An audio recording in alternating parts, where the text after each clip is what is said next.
بسم اللہ الرحمن الرحیم، السلام علیکم۔ پرانے وقتوں کی بات ہے، ایک گاؤں میں ایک نوجوان لڑکا رہتا تھا۔ وہ لڑکا بہت ہی خوبصورت اور حسین و جمیل تھا۔ اس کو پورے گاؤں کی لڑکیاں دیکھ کر اس پر مرتی، اور کئی لڑکیاں تو اس کو پہلی ہی ملاقات میں شادی کی پیشکش کرتی تھیں۔ لیکن وہ لڑکا بہت ہی عیش پرست تھا۔ اس کے حسن کو دیکھ کر تمام گاؤں کی لڑکیاں اس پر فدا ہو رہی تھیں۔ ایک لڑکی کہتی کہ میں اس سے شادی کروں گی، تو دوسری کہتی کہ میں اس سے شادی کروں گی۔ اس کے حسن سے بڑے بڑے لوگ متاثر تھے۔ وقت گزرتا رہا اور ایک دن جوانی کے بھرپور دور میں وہ جا پہنچا۔ اس کو دیکھ کر ایسا لگتا تھا کہ ساری دنیا کا حسن اس پر پلٹ گیا ہے۔ جوانی سے پہلے وہ صرف لڑکیوں سے ملاقاتیں کرتا، لیکن کسی کے ساتھ جسمانی تعلقات نہیں کرتا تھا۔ لیکن ایک دن ایک گاؤں کی بہت ہی خوبصورت اور حسین و جمیل لڑکی نے اس کو کہا کہ تم رات کو ساتھ والے جنگل کے پاس سے ملنا۔ جب وہ لڑکا ملاقات کے لیے گیا تو تنہائی میں ان دونوں کو شیطان نے اپنے قابو میں کر لیا، اور وہ دونوں زنا کرنے میں مشغول ہو گئے۔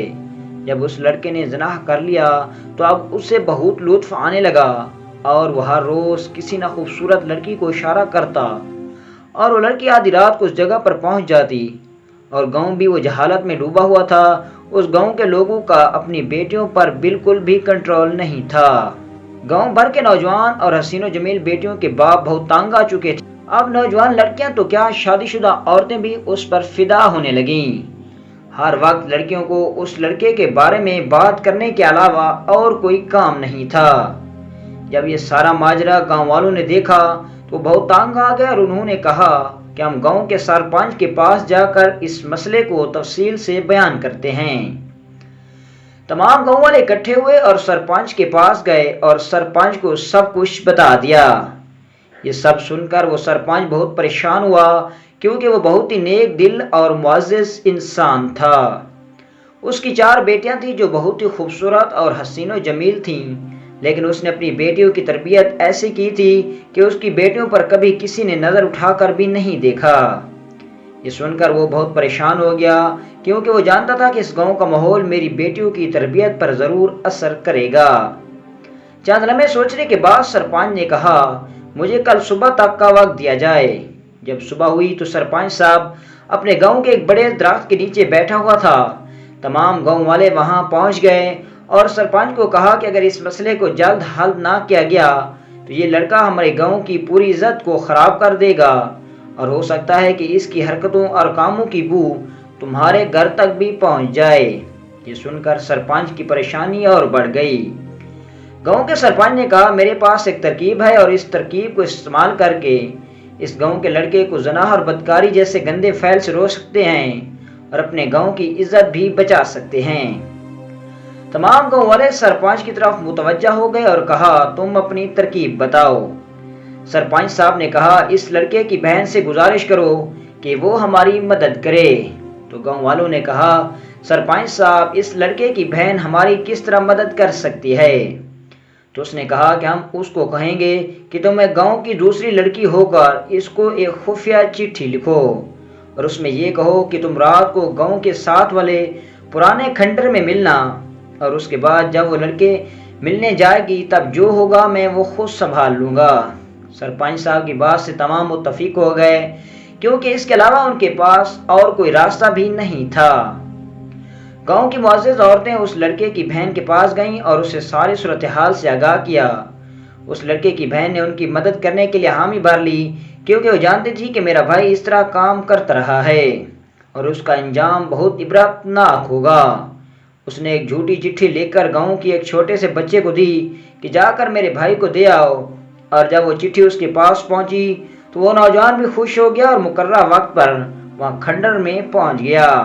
لیکن لڑکی نے چٹھی میں ایک شرط رکھی تھی کہ میں باپردہ تم سے ملنے آؤں گی، لیکن ابھی تک وہاں اسے وہ لڑکی سارا ماجرا دیکھ رہی تھی۔ وہ تھوڑی دیر انتظار کرتا رہا، اور چند لمحے بعد وہ لڑکی وہاں پہنچ گئی۔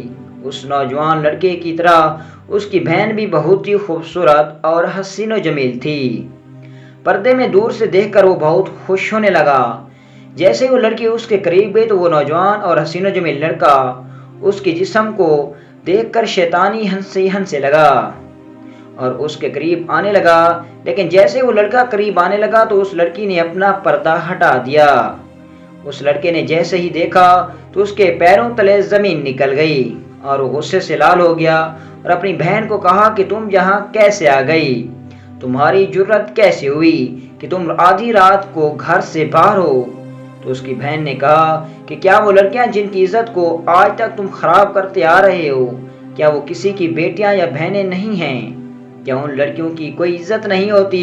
کیا ان کو ماں باپ نے نہیں پالا؟ تم سوچو کہ اگر آج تمہاری جگہ میرے ساتھ کوئی اور ہوتا اور میں ساری رات گزار کر اس کے ساتھ گھر واپس آتی اور تمہیں معلوم ہو جاتا تو تم کیا کرتے؟ تو لڑکے نے کہا میں اس کو اسی وقت جان سے مار ڈالتا۔ اس کی بہن نے کہا پھر تمہیں بھی مر ہی جانا چاہیے۔ لڑکے نے کہا وہ لڑکیاں خود ہی میری طرف متوجہ ہوتی ہیں، ان کو زبردستی تو نہیں لے کر آتا، اور ان لڑکیوں کو میں نہیں بولتا بلکہ وہ میرے حسن پر خود ہی عاشق ہو جاتی ہیں۔ تو اس کی بہن نے کہا کہ ڈر اس رب کے نام سے جس نے تجھے یہ حسن دیا، جس نے تمہیں یہ دیکھنے کے لیے اتنی خوبصورت آنکھیں دیں، جس نے چلنے کے لیے تمہیں اتنی خوبصورت پیر دیے، جس نے تمہاری پہچان کے لیے تمہارے خوبصورت چہرے کو بنایا۔ اگر وہ خدا چاہے تو ایک لمحے میں بھی وہ تم سے تمہاری تمام خوبصورتی چھین سکتا ہے، تمہارے دیکھنے کی طاقت بھی چھین سکتا ہے، وہ اللہ ہر چیز پر قادر ہے۔ یہ سن کر وہ لڑکا اپنی نظریں جھکائے کھڑا ہو گیا اور اسی وقت اللہ تعالیٰ سے معافی مانگنے لگا، کیونکہ اس کی بہن کی باتیں اس کو دل کے لگ گئی تھیں، اور یہ سب دیکھ کر تمام گاؤں والے بھی سامنے آ گئے۔